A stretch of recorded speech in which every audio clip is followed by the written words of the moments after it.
ሰላም ጤና ይስጥልኝ። ይህ የአማርኛ መጽሐፍት የዩቲዩብ የትረካ ቻናል ነው። በዚህ ቻናል ዘወትር ሰኞ፣ ረቡዕ እና አርብ ምሽት 3 ሰዓት ላይ የተመረጡ የአማርኛ መጽሐፍት ትረካዎችን ወደ እናንተ እናደርሳለን።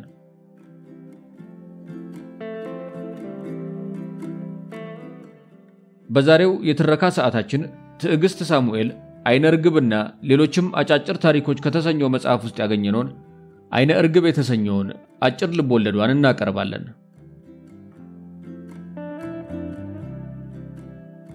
ትረካችንን ማድመጥ ጀምሩ። ቪዲዮ ላይክ ማድረግዎን አይርሱ። ቻናላችንን ሰብስክራይብ ካላደረጉ ሰብስክራይብ በማድረግ የቻናላችን ቤተሰብ ይሁኑ። እስከ ትረካው ማብቂያ ድረስ አብራችሁን ቆዩ።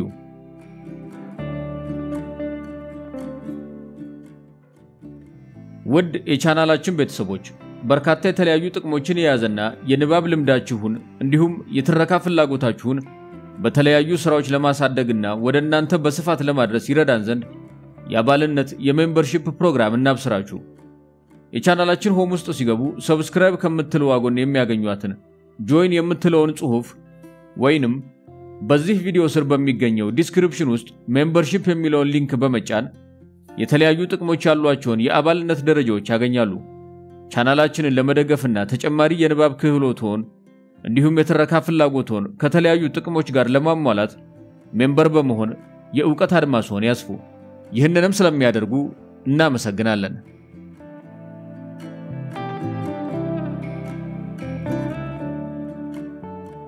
ስር የሰደደ ድህነት በነገሰበት ሰው እንደ አሸዋ በበዛበትና ግርግር መለያው በሆነ ጥቅጥቅ ያለ ሰፈር ውስጥ አድጌያለሁ። ምናልባት ሰፈሬን ጥቅጥቅ ያለ ነበር ብሎ መግለጽ የነበረውን ትርምስና ጭንቅንቅ በበቂ ሁኔታ አይገልጸውም ይሆናል። ምክንያቱም ቤታችን በኢትዮጵያ ትልቁ ገበያ መርካቶን ብርት ላይ ነበርና። ወደ ሰፈራችን ስትመጡ ወደ ቤታችን የሚወስደውን ጠባብ ቅያስ ከማግኘታችሁ በፊት በብዙ ጥንቅጥ መካከል ማለፋችሁ አይቀሬ ነው። ሊስትሮች፣ ተመጽዋቾች፣ የጎዳና ተዳዳሪዎች፣ ኪስ አውላቂዎችና በየመንገዱ ዳር ሸቀጥ ደርድረው ሲቸረችሩ የሚውሉ ጉሊት ነጋዴዎች ሁሉ ለዚህ ምስቅልቅልና ትርምስ ከፍተኛ ሚና ይጫወታሉ። ወደ ቤታችን ስትቃረቡ ውጥንቅጡ ይበልጥ ይበረታል። ከያቅጣጫው የሚተረማመሱ ታክሲዎችና ሚኒባሶች ባላስፈላጊ ግዴለሽ የመኪና ጥሩምባ ጩኸት ናላችሁን ያዞሩታል። ስም ሆነ ባለቤት የሌላቸው የተረሱ የተራቡ ውሾች በዚህ ሁሉ ግርግር ውስጥ በእግሮቻችሁ መካከል ይዋትታሉ።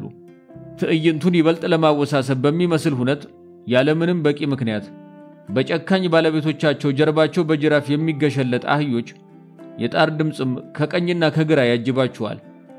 የቤታችን ደጃፍ ለመርገጥ ጥቂት ሲቀራችሁ እንዲሁ በሰው የታጨቁ ቡና ቤቶች፣ መጠጥ ቤቶች፣ ሴተኛ አዳሪዎችና ኑሯቸውን ለማሟላት ሲሉ ከሰልና የተለያዩ ቁሳቁስ የሚሸጡ አረጋውያን ሴቶች የግርግሩ አድማቂዎች ሆነው ይቀበሏችኋል።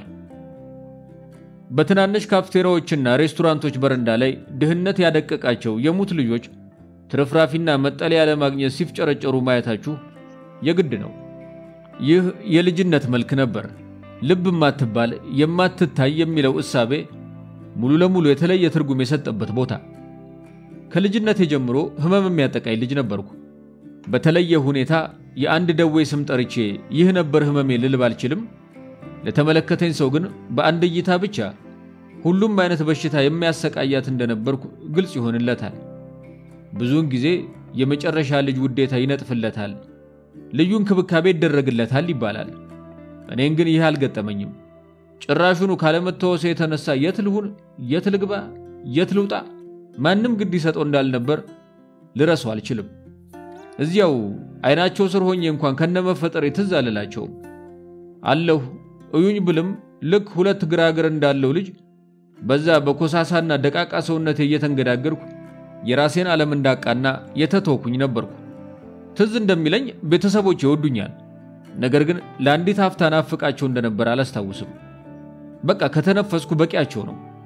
ምናልባት ይህንን ሀተታዬን ስታነቡ በውስጣችሁ መወደድና እንክብካቤ እኮ ፈጽሞ የተነጣጠሉ ነገሮች አይደሉም የሚል ሐሳብ ይፈጠር ይሆናል። ነገር ግን በአብዛኛው በአፍሪካ በተለይም ደግሞ በኢትዮጵያ ለህፃናት ፍቅር መስጠት መውደድ የሚባል ነገር ከቁብ የሚቆጠር ጉዳይ አለመሆኑን ልትዘነጉት አይገባም። በነፍሳችሁ ውስጥ እስትንፋሳችሁ ጭል ብላ በህይወት መኖራችሁ ከተረጋገጠ አበቃ። ወላጆቻችሁ እንደ በረከትና ስኬት ይቆጥሩታል። ለወላጆቻችን ልጃቸው ማደሪያ ካለው ካልተራበ ካልታረዘና ትንሽ ፊደል ከቆጠረ በእነሱ አመለካከት በቃ ይህ አይነት እንክብካቤ መውደድን ያጠቃልላል።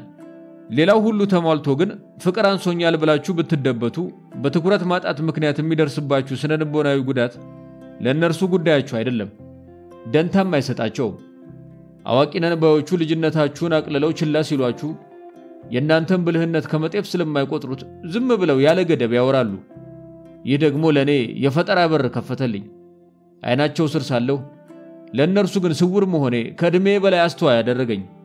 እነርሱ የባጤ ቆጡን ሲቀበጣጥሩ እኔ ደግሞ በትኩረት እያዳመጥኩ ጠቃሚ የመሰሉኝ ነጥቦች ሁሉ በዝርዝር የአእምሮዬ ማህደር ውስጥ ማስፈር ጀመርኩ። በአዋቂዎች መካከል የነበረው ይህ በጣም አስቂኝ ግንኙነት ፍልስፍናዊ አስተሳሰብን እንዳዳብርና በጊዜው መልስ ያላገኘሁላቸውን ማለቂያ የለሽ ጥያቄዎች ላይ እንዳውጠነጥን አስገደደኝ። እስቲ አንድ አጋጣሚ ላውጋችሁ። አንድ ጊዜ አጎቴ በእራት ሰዓት ቤታችን ከተፍ አለ። ምግብ ቀርቦ ልንበላ እየተሰናዳን ነበር። አጎቴን አብሮን እንዲበላ አባቴ ጋበዘው። አጎቴ ግን አሻፈረኝ አለ። ጭቅጭቅ ጀመሩ። ኧረ እባክህ ብላ አባቴ ደጋግሞ ይለምነው ጀመረ። አጎቴ ምን ያህል እንደጠገበና መብላት እንደማይፈልግ ለማሳየት የዕለቱን ገጠመኙን በዝርዝር መተንተን ጀመረ። ይገርማችኋል፣ ጓደኛዬ ስራው ላይ እድገት ስላገኘ ምን የመሰለ ሆቴል ወስዶ ዶሮ ወጥ ጋበዘኝና ከመጠን ያለፈ በላው እያለ መማልና መገዘት ጀመረ። በስተመጨረሻ አባቴ ያጎቴን እምቢታ በመቀበል መጨቅጨቁን አቆመ። እናቴ በተራዋ ልመና ጀመረች። አፈርስሁን ብላ እንደው ለኔ ስትል ለመቅመስ ያህል እንኳን እስቲ ትንሽ ጉረስ እያለች ተወተውተው ጀመረ። ያ ሞቼ ገኛለሁ ጠግብ ያለሁ እያለ ይምል ይገዘት የነበረው ሰው በድንገት ሳህኑን ብድግ አድርጎ መብላቱን ጀመረ። በጣም በመደነቅ አስተውሎ ጀመረ። በሚገርም ሁኔታ እዚያ የምግብ ጠረጴዛ ዙሪያ ከተሰበሰብነው በላይ ከመጠን ያለፈ ይጎሰጉስ የነበረው ይሄው አጎቴ ነበር። እንዲያውም አበላሉ የሆነ የረሃብ አድማ ላይ ለ3 ቀን ተሳትፎ እኛ ጠረጴዛ ላይ ጾሙን የሚፈታ ነበር የሚመስለው። እናስ አእምሮ ጤነኛ የሆነ ሰው በቀላሉ እሺ ወይም እንቢ በማለት ውሳኔውን ማሳወቅ ሲችል ለምንድነው ብዙ አላስፈላጊ ትወና ውስጥ ገብቶ ዙሪያ ጥምጥም የሚዋትተው?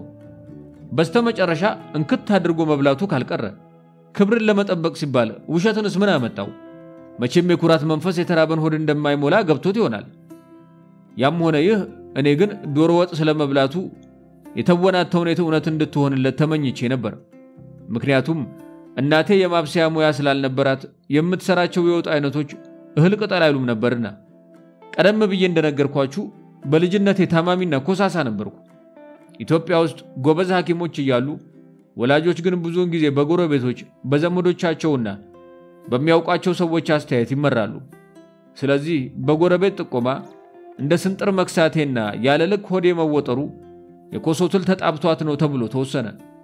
በኔ እይታ ልጄን ለማሳደግ የጠቅላላው መንደርተኛ እጅ ያስፈልጋል የሚለው የአፍሪካውያን ተረትና ምሳሌ ኢትዮጵያ ውስጥ ከልክ ያለፈ ከመጋነኑ የተነሳ በዘፈቀደ ማንም ጎረቤት ሆዳችሁን አሻሽቶ ጥገኛ ተውሳክ እንዳለባችሁ መወሰን ይችላል።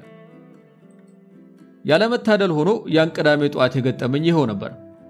ሀገር ሰላም ነው ብዬ ከሰፈር ጓደኞቼ ጋር እንደ ልቤ በፈንጠዝያ እየተጫወትኩ ሳለ ወይዘሮ ዘቢባ የሚባሉ አንዲት አሮጊት ጎረቤታችን ከሌሎች ልጆች ነጥለው አይናቸው እኔ ላይ ያነጣጠረ።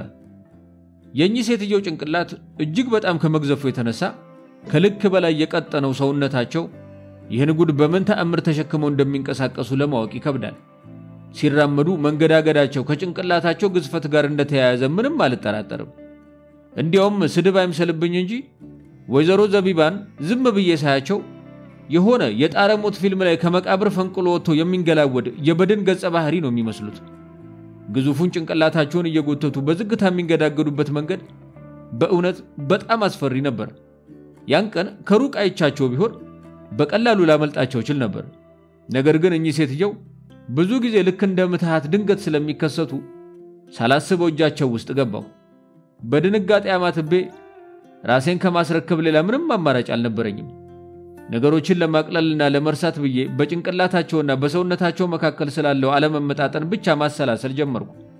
ነገር ግን ምንም እንኳን ትኩረቴን ከሁኔታው ለማራቅ ብሞክርም በአንድ እጃቸው ጥፍር አድርገው ይዘውኝ በሌላኛው እጃቸው ቀጫጭን ጣቶች ሆዴን ደጋግመው እየጠነቋቆሉ ሲጫኑኝ የተሰማኝን ህመም አልረሳውም።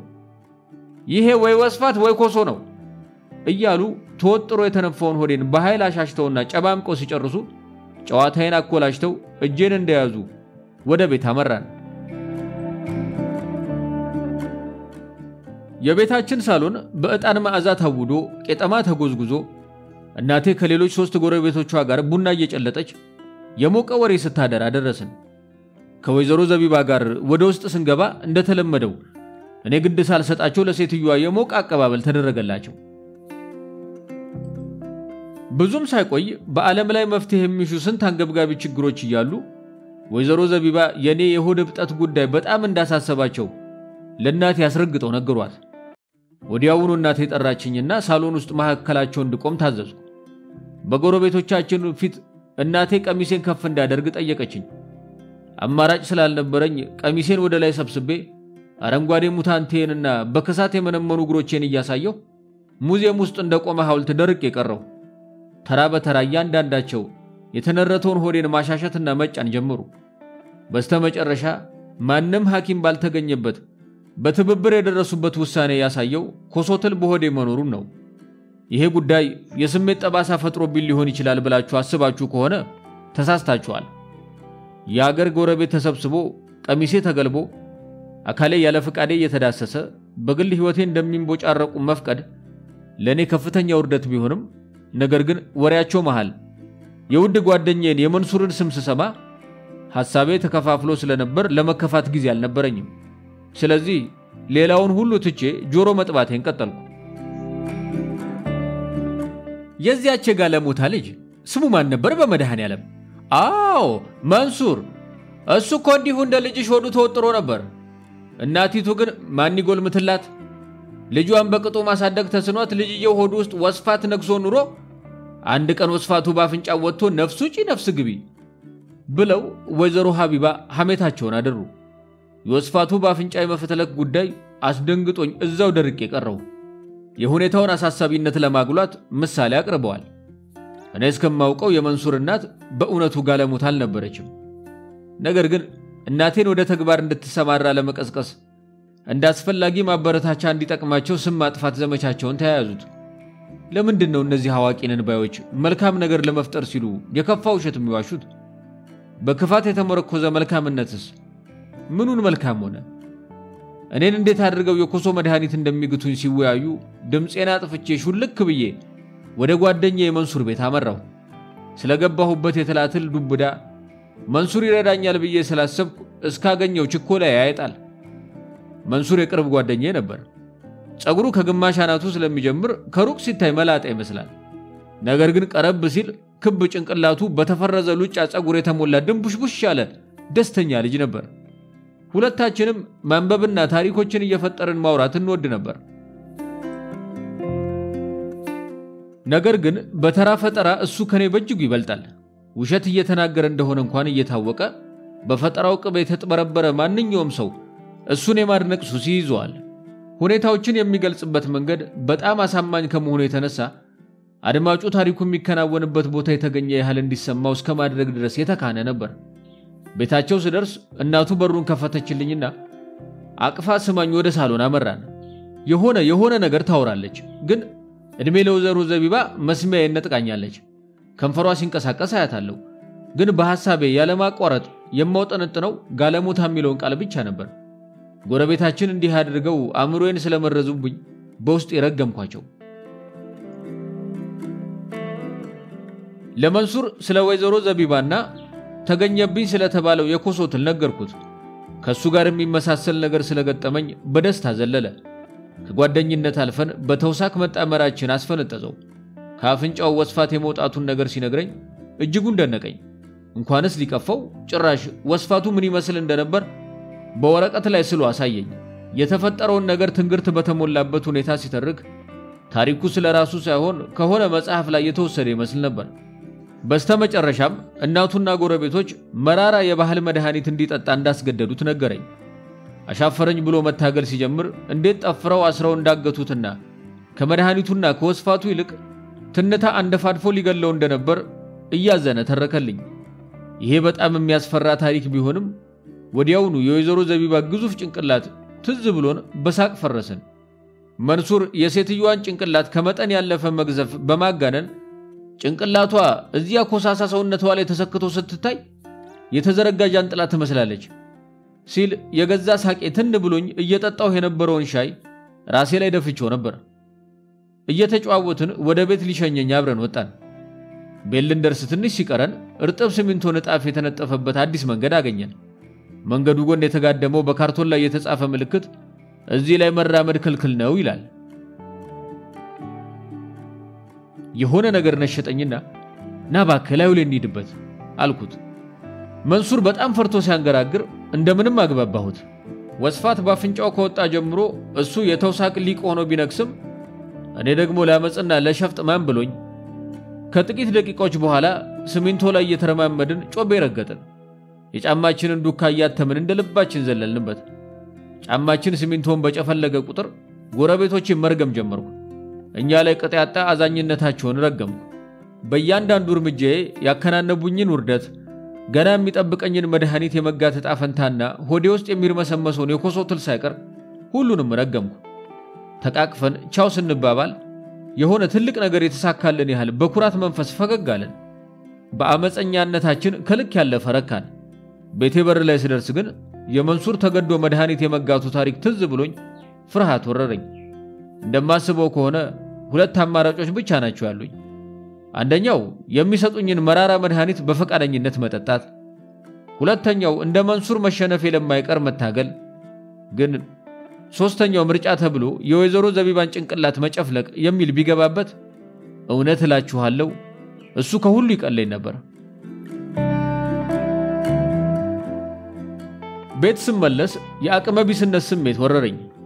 የጎረቤቶቻችን በሁሉ ነገር ጣልቃ ገብነት ከልጅነቴ ጀምሮ በጣም ያስመረረኝ ጉዳይ ነው። እንዲያውም የሆነ ጊዜ ትዝ ይለኛል ጸጉሬን ቅማል ወርሶት እናቴ መፍትሄ ፍለጋ ጎረቤታችንን ስታማክር በሹሩባ የተወጠረ አናቴ በቤንዚል ተነክሮ በሻሽ ተጠቅልሎ አንድ ሌሊት እንዳድርበት መከሯት። እስቲ አሁን አስቡት እኔን የምታከል አንዲት ፍሬ ልጅ ጸጉሯ በመርዛማ ቤንዚል ተነክሮና እንደ ግብጽ የጥንት አስክሬን በአቡጀዲ ተጠቅልሎ እንዴትስ እንቅልፍ ሊወስደኝ ይችላል?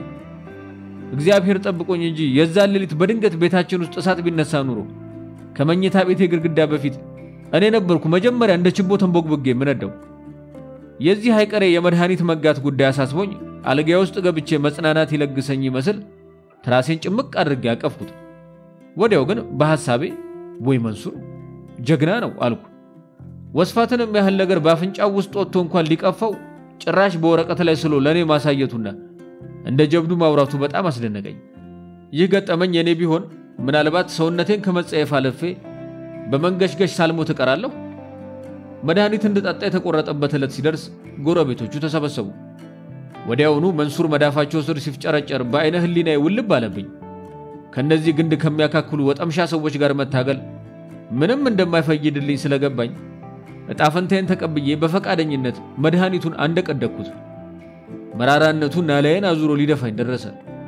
ፊደል የቆጠረው አባቴ እንኳን ለጎረቤቶቹ ሙሉ ስልጣን ሰጥቶ ቆሞ ከማየት በቀር ሊያድነኝ አልቻለም።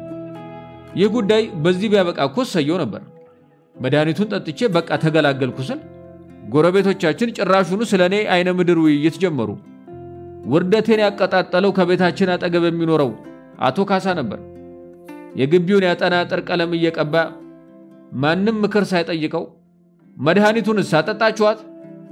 ግን ኮሶ መውጣት አለመውጣቱን ለማወቅ አንድ ሰው አይነ ምድሯን መቆጣጠር አለበት አለና አጥሩን መቀባቱን ቀጠለ። ካሳ ያለማጋነን መልኩ ቀለም የሚቀባውን ያጠና ጥር ይመስላል።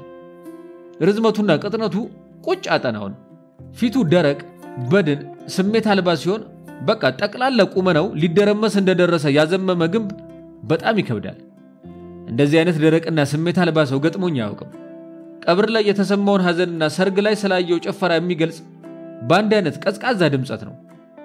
ይህን ሰው በደንብ ሳስተውለው ትንሽ ብርሃን ነገር ፊቱ ላይ ብልጭ የሚለው ስለ ሰው ውድቀት ሲያወራ ብቻ ነው። አንድ ጊዜ አስታውሳለሁ አሜሪካ የምትኖረው እህቱ የምትወዳትን አንድ ልጇን በአሰቃቂ ሁኔታ በመኪና አደጋ ተነጠቀች። ይህንን አሳዛኝ ዜና ቤታችን መጥቶ ለእናቴ ሲነግራት ሰማለሁ።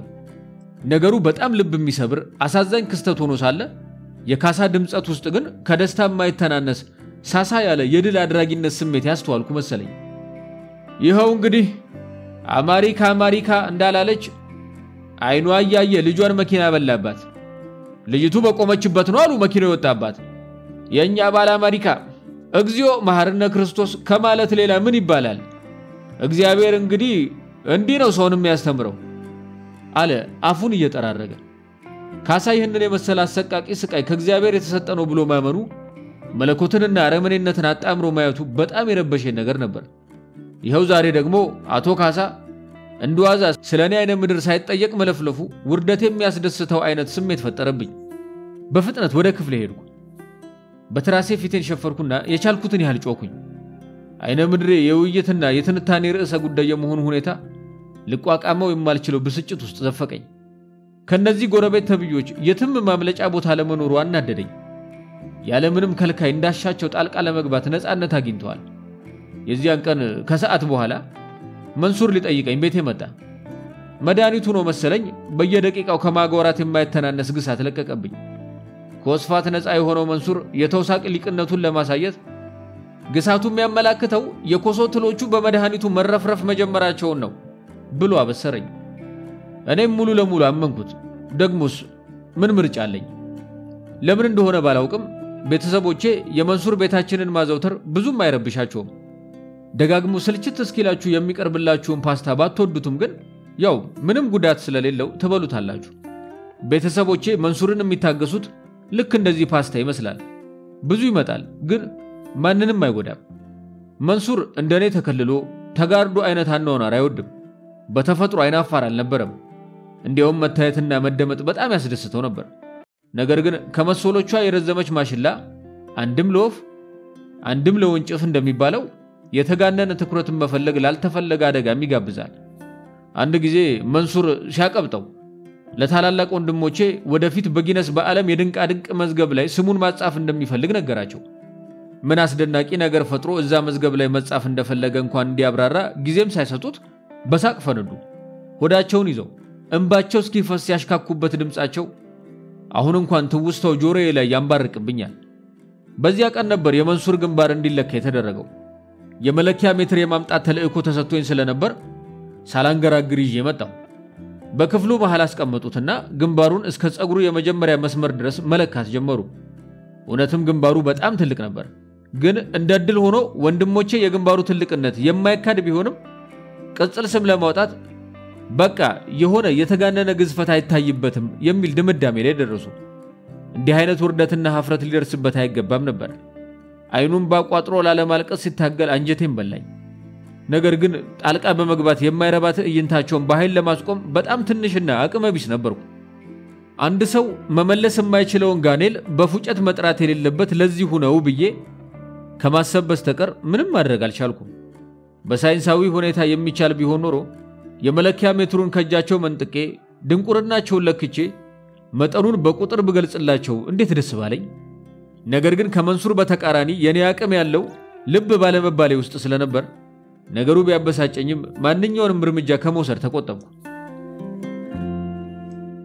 ወደ ቤቱ እየሸኘሁት ሳለ የማወቅ ጉጉቴ በርትቶ ለመሆኑ ግንባር ስንት ሴንቲሜትር ሆነ ብዬ ልጠይቀው አሰብኩና ከአፌ ላይ መለስኩት።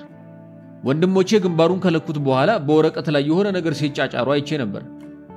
ነገር ግን በጣም ተቻኩለን ስለወጣን ትክክለኛውን የልኬት ቁጥር የማየት እድል አላገኘሁም ነበር።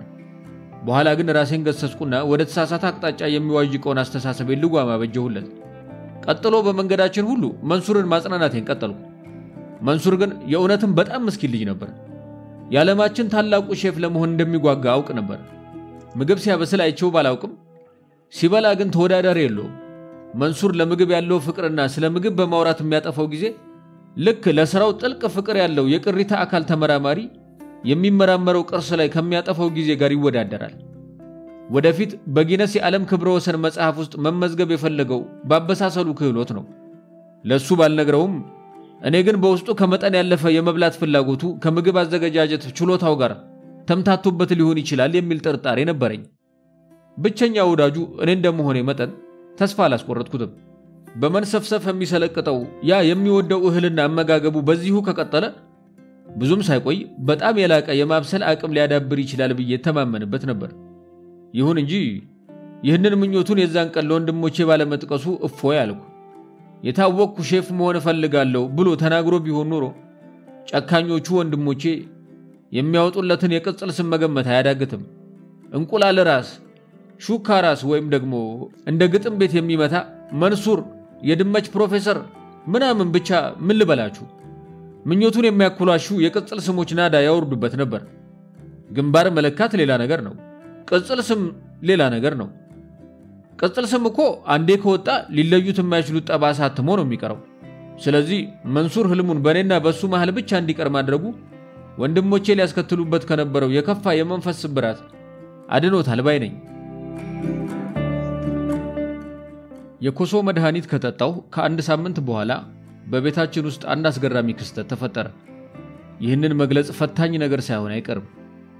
አስታውሳለሁ፣ ቀኑ እሁድ ከሰዓት ነበር። የሆነ ነዝናዛ ዝናብ ቀኑን ያለ ወትሮ አቀዝቅዞታል።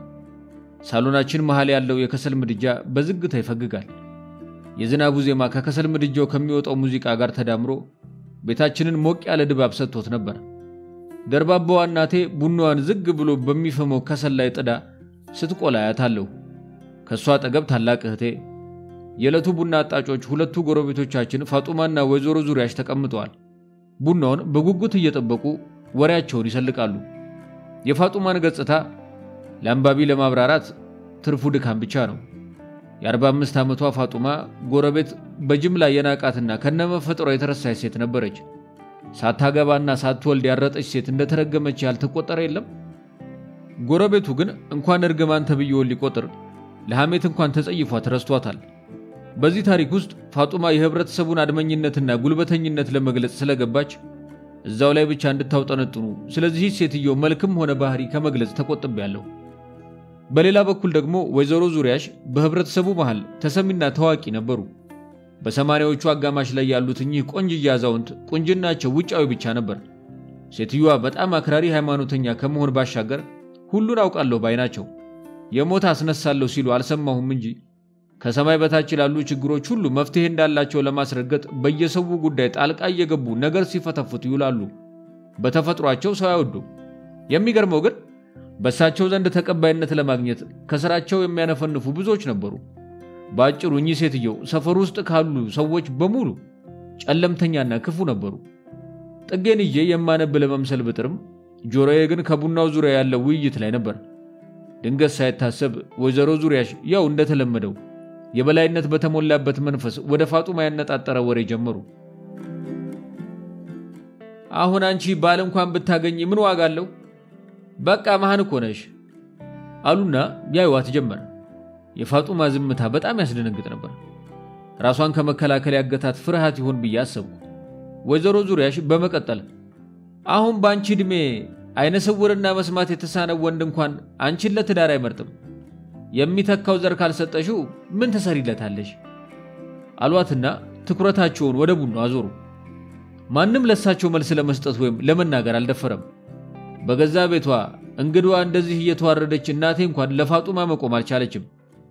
እናም ይህችን ብቸኛ ሴት በዝምታ ቀርቅራ ሳያት ጥልቅ ሐዘን ተሰማኝ። ወይዘሮ ዙሪያሽ መናገር በጀመሩበት ቅጽበት መንፈሷ ክፍሉን ለቆ የወጣ ይመስላል። እንዴት አይነት ጨካኝ ሴት ናቸው ብዬ አሰብኩ። አንገታቸው ላይ ያደረጉትን ሐብልና ከስሩ የተንጠለጠለውን ትልቅ መስቀል ቃኘት አድርጌ እኚህ ክፉ ሴት ከኢየሱስ ክርስቶስ ጋር ያላቸውን ዝምድና ማውጠንጠን ጀመርኩ። እሱ ይፈውሳል፣ እሳቸው ያቆስላሉ። በቃ ይሄው ነው። የሰፈሩ ሰው እንደሚያወራው ከሆነ ብቸኛው ልጃቸው ከሞተ በኋላ ነው አሉ ወይዘሮ ዙሪያሽ እንደዚህ በነገር ተናዳፊ ሆኑት። እኔ ወንድሞቼና እህቶቼን ጨምሮ በአካባቢው በሚኖሩ ልጆች ላይ ሁሉ ቂም ይዘዋል ይባላል። የእሳቸው ልጅ ሞቶ እኛ ስለኖርን ይሆን? ለነገሩ እኔም ፍጹም አልወዳቸውም። አባቴና ሁለት የቅርብ ጓደኞቹ አቦል ቡና ለመጠጣት ከናቴ እንግዶች ጋር ተቀላቀሉ። አቶ ሰለሞንና አቶ ግርማ ሰፋ ያለ መቀመጫ ላይ አጠገብ ላጠገብ ተቀምጠዋል። ከአባቴ ጋር ሆነው ጀምሮት የነበረውን ፖለቲካዊ ውይይት ሞቅ ባለ ሁኔታ አጦፉት። ጠቅላይ ሚኒስትሩንና አመራሩን ማማትና መተቸት በጣም የሚወዱት ርዕሰ ጉዳይ ነው። የቀድሞ ወታደር የነበረው አቶ ሰለሞን ያለፈውን አገዛዝ በጣም ከማወደሱ የተነሳ ድሮኮ ወይም በእኛ ጊዜ እኮ ካለ አይመለስም። ባለባበስ ማንም የማይስተካከለው ሰለሞን ዘለግ ያለ ቁመና አለው። ከመጠን በላይ የጎፈረው የቅንድቡ ጸጉር ይሁን ወይም ደግሞ የከንፈሩ ቅጥነት አራት ማዕዘን ፊቱን አተኩሮ ላየው ሰው ይህ ነው የማይባል የሆነ የሚረብሽ ገጽታ ነበረው። በአንደኛው እጁ መዳፍ አፍንጫውን እየጠረገ በሌላኛው እጁ ከያዘው ስኒ ቡናውን ፉት እያለ አልሰማላችሁ እንጂ እየነገርኳችሁ እኮ ነው፣ ማርያምን ነው የምላችሁ፣ በዛን ጊዜ እናንተም የምታውቁት ነገር ነው፣ በአንድ ብር 8 እንቁላል እንገዛል ነበር እንዴ ብሎ ሲኒውን እንደያዘ አቶ ግርማን ቃኘው። አቶ ግርማን በስምምነት ራሱን ነቀነቀ። የአቶ ግርማ ፊት ተሰርቶ ያልተጠናቀቀ ህንጻ ይመስል ነበር። ፍጥጥ ብሎ ዝብርቅርቅነቱን ላጤነው ሰው እባክዎትን እንደገና አስተካክለው ያደራጁኝ የሚል ጥሪ የሚያስተላልፍ ነው የሚመስለው። አናቱ ላይ በጣት የሚቆጠሩ ጸጉሮች ቢኖሩትም በኪሱ ይዟት የሚዞራት ማበጠሪያ 10 እያወጣ በአይናችን ልናየው የተሳናንን ጸጉር ለመግራት ይሞክራል። ጸጉሩ የማበጠሪያ ክብር ይፈልጋል ብሎ ማሰብ በራሱ አስቂኝ ነገር ነው። ወጣ ገባ ብሎ ያለ ስርዓት ያደገው ጺሙን በፊተኞቹ ጥርሶቹ መሃል ያለውን ሰፋ ያለ ክፍተት ለሚያየው ሰው ያበሳጫል። እንደዚህ ተሰብስበን በነበርንበት በዚህች እሑድ ቀን ነበር የግቢያችን በር በድንገት በከፍተኛና በማያቋርጥ ሁናቴ ተንኳክቶ ያስበረገገን። እንደዚህ አይነት ጥድፊያ የተሞላበት ከድብደባ የማይተናነስ መንኳኳት ከሞት ወይም ከአንድ አይነት አደጋ ጋር የተያዘ ስለሆነ ሁላችንም ግር ብለን እየተሯራጥን ወደ በሩ አመራን። በሩ ሲከፈት አክስቴ ከመጠን በላይ የጮኸች በፍርሃት ትንቀጠቀጣለች። በጣቷ ወደ ሆነ በሩ ላይ ወደ ተጣለ እንግዳ ነገር እየጠቆመች ለአባቴ ወንድሜ እያው እስቲ ያቺ ጠንቋይ በር ላይ ምን እንዳስቀመጠች፣ ወይኔ ወንድሜ ማን ይሆን እንደዚህ ሊጎዳ ያሰበው፣ ከዚህ ጠንቋይ የተመሳጠረ ማን ይሆን ብላ ወደ ነገርየው እንዳይጠጋ ጎተተችው። አባቴ ይህንን ሲሰማ በድንጋጤ ደርቆ ቀረ። ራሷን በሁለት እጆቿ ይዛ አባቴን እንደገና ልታስረዳው ትሞክር ጀመር። እያው እስቲ ይህ የሞት ድግምት ነው እያለች ማልቀሷን ቀጠለች። ቀስ ብዬ ወደ ጠቆመችው ነገር ተጠጋው። የሆነ በጥቁር ክር የተጠመጠመ የሚያስፈራ አሻንጉሊት የሚመስል ነገር ነጣ ያለ ሳህን ላይ ተያይዞ ከተለያዩ ቅጠላ ቅጠሎች ጋር ጥፍር ተደርጎ ተቋጥሯል። ከዚያም በራችን መግቢያ ላይ በትክክል መስመሩን ጠብቆ ተጋድሟል። ይህ ትዕይንት ሁሉንም ሰው እጅጉን አስደነገጠው። ሰፈሩ ጠቅላላ በፍርሃት ተሸበረ። እኔም ይህን አስፈሪና እንግዳ ክስተት ለመሸሽ ከናቴ በስተጀርባ ተደበቁ። ስለ ሁኔታው በቂ የሆነ መረጃ ልናገኝ ባንችልም ሁሉም ሰው የተስማማበት ነገር ቢኖር አንድ የታወቀች ጠንቋይ የሞት ድግምት ደጃችን ላይ ማስቀመጧ ላይ ነው። ምንም እንኳን ለወይዘሮ ዙሪያሽ የነበረኝ ጥላቻ ስር የሰደደ ቢሆንም የዛን ቀን ግን እንደተጠበቀ ወዲያውኑ ለዚህ ጉዳይ መፍትሄ ለማምጣት ኃላፊነት በመውሰዳቸው እፎ ያልኩ። ወይዘሮ ዙሪያሽ እያማተቡና የሆነ አይነት ጸሎት እያኩተመተሙ ይህንን ነገር ማንም ሰው በእጁ እንዳይነካ ብለው ቀጭን ትዕዛዝ ሰጡ። ቤታችን ወሬ ለመቃረም በሚቀላውጡ መንገደኞችና ምጽዋት ጠያቂዎች ተከበበ። ግርግሩ ያበሳጫቸው ወይዘሮ ዙሪያነሽ ግን እየተሳደቡ ውጭ የቆመውን ሰው ሁሉ አባረሩ። እኚህ ሴት እየተንጎራደዱ ጉዳዩን ሲያጤኑ አተኩሮ ላያቸው የወንጀል ምርመራ ክፍል ኃላፊ ነበር የሚመስሉት። ከጥቂት ደቂቆች በኋላ ጉሮሮአቸውን እየጠራረጉ ይህ የዛች የጋለሞታ ጠንቋይ አስናቀች ሥራ ነው። በዚህ ሰፈር ሌላ እንደዚህ አይነት መተተኛ የለም። ለዚህ ቤተሰብ በጣም ክፉ የተመኘ ሰው አለ። ቅድስት ድንግል ማርያም ግን በቸርነቷ ትጠብቃቸዋለች አሉና ማማተባቸውን ቀጠሉ። አባቴና ጓደኞቹ ከሳቸው ጋር በመስማማት ማማተብ ጀመሩ። ወይዘሮ ዙሪያሽ ከዚያ ትኩረታቸውን ወደ እናቴ ያዙረው ጓንትና ፌስታል እንድታመጣ አዘዟት። እኔም እናቴን ለማገዝ ተከትያት ወደ ኩሽና ሄድኩ። ከተወሰነ ጊዜ በኋላ እንደታዘዝነው የጨርቅ ጓንትና ተለቅ ያለ ፌስታል ይዘን ወደ ቦታው ተመለስን። ወይዘሮ ዙሪያሽ እጃቸው ላይ ጓንት ካጠለቁ በኋላ ጸሎታቸውን ጮክ ብለው እያነበቡ ታላቅ እህቴን ፌስታሉን ከፍታ እንድትይዝ ምልክት ሰጧት። ጸሎታቸውን ሳያቋርጡ ከፍተኛ ጥንቃቄ በተሞላበት ሁኔታ ያ ሳህን ላይ የተቆጣጠረውን ድግምት ፌስታሉ ውስጥ ሲከቱ በመሸበር ተመለከትናቸው። ከዚያም ምክራቸውን በመቀጠል አሁን ዋናው ነገር ምንድነው መሰላችሁ? ይህን ድግምት ወደ ላኪው መመለስ አለበት። በቃ አሁን የሚያስፈልገው በአስቸኳይ ወስዶ መተቷን እዛው በሯ ላይ ማስቀመጥ ነው በማለት ንግግራቸውን ደመደሙ። ሁሉም በአንድነት በነገሩ ተስማሙ። እኔም አዋቂዎች ለዚህ አስፈሪና እንግዳ ክስተት መፍትሄ በማበጀታቸው ፍርሃቴ ቀስ እያለ ተቃለለ።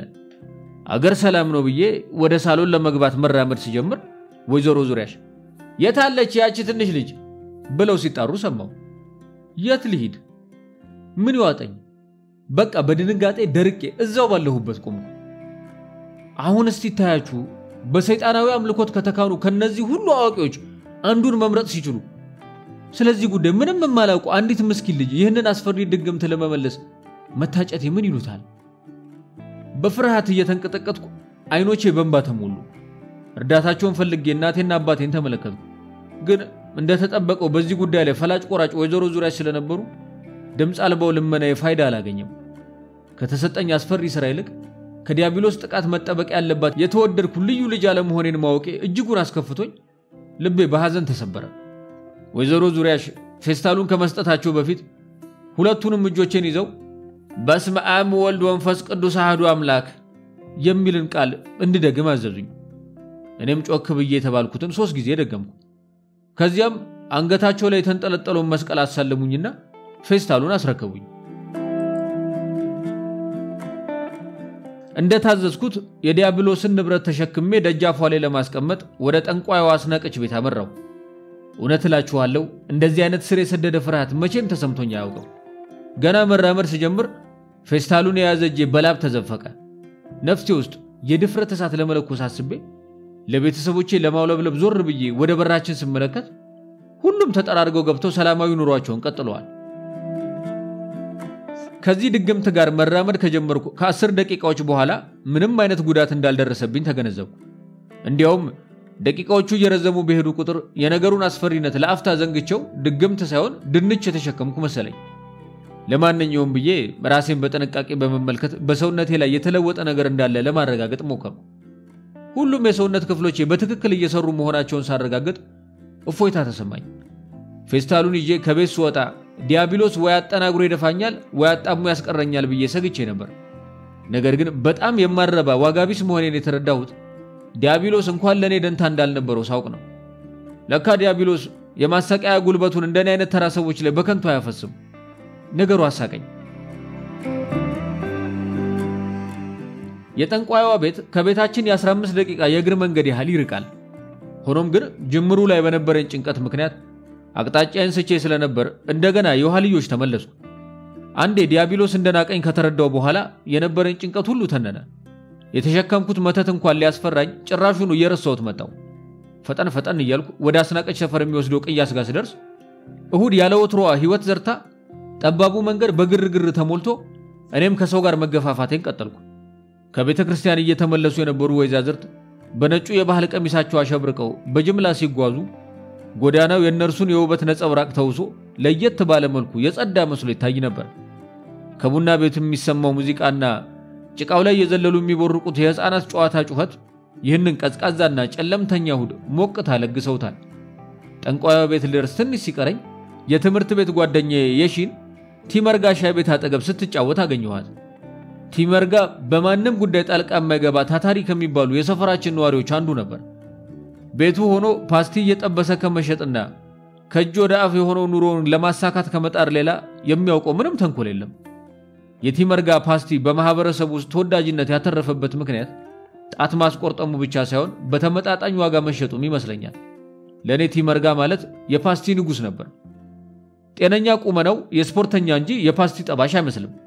ከመልከ መልካምነቱ በላይ የደስ ያለው ሲሆን ክብ ፊቱ ደግሞ የበለጠ ተወዳጅ አድርጎታል። መሃል ግንባሩ ላይ ሁሌም በግልጽ ይታይ የነበረው የደም ስር ቢረጋጋም ቢጨነቅም ልክ እንደ ንቅሳት ሊለየው ያልቻለ ምልክት ሆኖበታል። ከሁሉም ጎረቤቶቼ መሃል ቲመርጋን በተለየ መልኩ ወደው ነበር። ምናልባትም አልፎ አልፎ በትምህርት ቤት ቦርሳዬ ውስጥ የሚሸጉጥልኝ ነፃ ፓስቲ ለሱ እንዳደላ ምክንያት ሆኖ ይሆናል። ነገር ግን ቲመርጋን እጅጉን የማደንቅበት ዋናው ምክንያት እንደ ሌሎች ጎረቤቶቻችን በየሰው ጉዳይ ጣልቃ ለመግባቱ ነው። ቲመርጋ በር አካባቢ ሲደርስ የሺ ወደኔ የሮጠች መጣችና ተቃቅፈን ሰላም ተባባልን። የሆነ ነገሯ ተቀይሯል። ሁሌም በረጅሙ የሚጎነጎነው ጸጉሯ ወደ ኋላ ተንጀርግጎ ኮሳሳ ሰውነቷን ጎትቶ ሊጥለው የሚጣጣር ይመስላል። ፊቷ ጭር ስላለብኝ ጠጋብዬ ስመለከታት ከጥቂት ወራት በፊት ተወነጋግሮ የነበረውን ጥርሷን ለማስተካከል የተሰካላት የሽቦ ማሰሪያ የለም። የኔን የጥርስ ሽቦ ያወጡልኝ ከ2 ዓመት በፊት ስለነበር በመውጣቱ የሚሰማትን እፎይታ መገመት አላቃተኝም። ነገር ግን ጥርሷን በደንብ ቀርቤ ሳጤነው ድዷ ከልክ ያለፈ ጠቁሮ በፊት ጥርሷ መሃል ያለው ክፍተት ከበፊቱ የበለጠ ሰፍቶ ሌላ ሰው አስመስሏታል። ምን አዲስ ነገር አለ ብላ ጠየቀችኝ። ከያዝኩት ፌስታልና ከዲያብሎስ ንብረት ጋር ያልተያያዘ አጭር መልስ ሰጠው። ምንም በማለት አብዛኛውን ጊዜ ያለምንም የተለየ ዓላማ ሰፈር ለሰፈር ማውደልደላችን የተለመደ ስለነበር ሳትጠራጠር መልሴን አመነች። ከዛ እኔም በተራዬ የጥርስሽን ሽቦ በቶሎ አወጡልሽ አልኩኝ። ሌላ አላስፈላጊ ነገር ሳላከል ለማውራት አመነታች። ትካዜ ውስጥ ስትገባ የሆነ የሐዘን ስሜት ፊቷ ላይ አነበብኩ። ዝምቷን እንድትሰብር ስለፈለኩ ምን ተፈጠረ ብዬ ጠየኳት። ዝግ ባለ ድምፅ የእንጀራ አባቴ ይህን የጥርስሽን ሽቦ ለማጥበቅ 10 ጊዜ ሐኪም ቤት መሄድ ትርፉ ወጪ ብቻ ነው ብሎ ከጎረቤታችን ከጋሽ ንጉስ ጋር ሆነው በፒንሳ ሊያጠብቁት ሞክረው ነበር ብላ ነገሮችን በጥሞና ለመረዳት ፋታ ሳሰጠኝ ታሪኳን ማውጋት ቀጠለች። ፒንሳው ላይ የነበረው ዝገት ለድድ ብክለት እንዳበቃትና ቁስሏ እንዳመረቀዘ ስታወራ ሐዘኗን ለመጋራት አይኖቼ ፊቷ ላይ ተንከራተቱ። ከዛም የእንጀራ አባቷ ሳይወድ በግዱ ለጥርስ ሐኪም ከመጠን ያለፈ ብር ከፍሎ ሽቦ እንደወጣና ደዷ ከብዙ ስቃይ በኋላ ቢያገግምም ጥርሷ ግን ይበልጥ እንደተበላሸ ነገረችኝ። አተርፍ ብሎ ስላከሰረችው ክፉኛ እንደረገማትም ስታጫውተኝ እኔ ደግሞ በተራዬ እንጀራ አባቷንም ጋሽ ንጉስንም በውስጤ ናኳቸው። የተሰበረው መንፈሷን ለመጠገን በመሻት ከቲመር ጋር ፓስቲ ገዝተን እንብላ ብዬ በድንገት ጠየኳት። በተንገዳገደ ጥርሷ ፈገግ ብላ ራሷን በስምምነት ወዘወዘች። ኪሴ ውስጥ የነበረኝን ሳንቲም ሳሰላው 4 ፓስቲ ሊገዛ ይችላል። 2 ለኔ 2 ለሷ። ቲመር ጋር በፈገግታ ተቀብሎን ፓስቲውን በቅናሽ ሸጠልን። ፓስቲ ለመግዛት የሚመጡ ደንበኞቹ እዛው በቆሙበት ይጠብቃሉ እንጂ ቤት ውስጥ እንዲበሉ አይፈቀድላቸውም።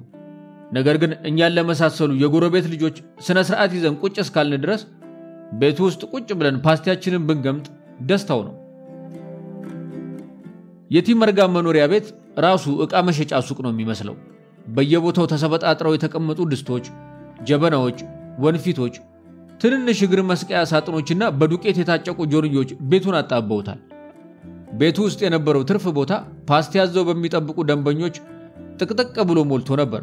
በዚህ በተመሰቃቀለና በቃ በተጨናነቀ ቤት ውስጥ እኔና የሺ ጥጋችንን ይዘን በሹክሹክታ እያወራን እየሳቅን ፓስቲያችንን እስከ መጨረሻው ፍርፋሪ ድረስ አጣጣመን። የቲመር ጋር ቤት ለቀን ስንወጣ ከባድ ዝናብ መጣል ጀመረ። የሺ ጥርፊያ በተሞላበት ሁኔታ ተሰናብታኝ ወደ ቤቷ እየሮጠች ገሰገሰች። እኔ ግን የታዘዝኩትን ስራ እንዴት እንደምጨርስ እያሰብኩ በአቅራቢያ መጠለያ ፈለኩ። ከእንቅልፍ እንደመባነን ያህል ድንገት ትዝ ሲለኝ እጄ ላይ ይዤው ከሰዓቱ ሙሉ ስንገላጀጅ የነበረው የዲያብሎስን ንብረት ለካስ ቲመር ጋር ቤት ረስቼው መጥቻለሁ። ሰውነቴ በፍርሃት ርዶ መንቀጥቀጥ ጀመርኩ። ከጥቂት ደቂቃዎች በኋላ ግን የት እንዳስቀመጥኩት ማንም ሊያውቅ እንደማይችል ተገነዘብኩ። ቲመር ጋር ድግምቱን እንደዛ በተዘበራረቀና በእቃ በተጨናነቀ ቤት ውስጥ የማግኘት እድሉ ጠባብ ቢሆንም ድንገት ቢያየው እንኳን እኔን ሳይሆን የሚጠረጥረው የሰይጣን ወዳጅ ነው ብሎ የሚገምተውን ከደንበኞቹ መካከል አንዱን ያልታደለ ሰው ነው። ከብዙ ማሰላሰል በኋላ ለቤተሰቦቼ ለመዋሸት ወሰንኩ። ይሄ ማንንም አይጎዳም ብዬ ራሴን አረጋጋሁ። ቤት ስደርስ እንግዶቹ ሁሉ መበታተናቸውን ሳውቅ እፎይታ ተሰማኝ። ጎረቤቶቻችን ቢኖሩማ ኑሮ በመስቀለኛ ጥያቄ አጣድፈው እውነቷን ያወጣጡኝ ነበር። የዛና መሻሽ ግን አባቴና እናቴ መልሴን ለማወቅ በመጓጋት እሺ እንዴት ሆነልሽ? በሯ ላይ ስታስቀምጩ ማንም አላየሽም? ብለው ለጠየቋቸው ጥያቄዎች የሰጠኋቸው አጭር የተጭበረበረ መልስ እረፍት ሰጣቸው። ዲያብሎስ እነሱን ትቶ ወደ መጣበት ወደ ጠንቋዩ አስናቀች ጉያ ተመልሶ በመግባቱ ታላቅ እፎይታ ተሰማቸው። ይህ እንግዳ ክስተት ከተከሰተ ከአንድ ሳምንት በኋላ ተወዳጁ ቲመር ጋር ባልታወቀ ምክንያት ራሱን አጠፋ። የሰፈሩ ሰው በሙሉ ተንሰቅስቆ አለቀሰለት። እኔ ግን መጽናናት አልቻልኩም። የቲመር ጋር ሞት ነፍሴን በሲቃ ጠብሶ አልቅሼ ሊወጣልኝ ያልቻለ ጥልቅ ሐዘን ውስጥ ዘፈቀኝ።